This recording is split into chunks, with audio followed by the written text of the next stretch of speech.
Early in the morning. Ayan po sila, oh. Yan ang ginagawa namin every Sunday morning. Nagpapakain po kami ng sensateto. Yung mga ha? Ay, homeless. Sorry, homeless. Homeless. Ayan po.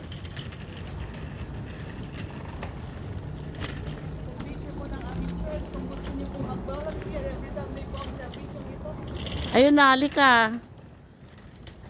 Halika, sandali.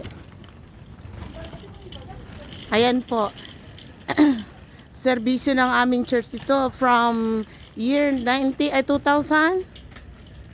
Ha?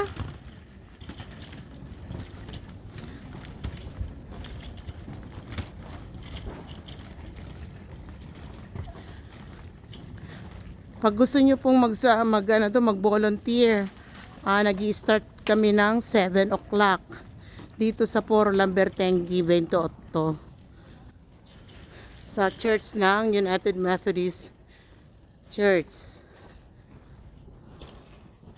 Ayan, nahuhuli na ako.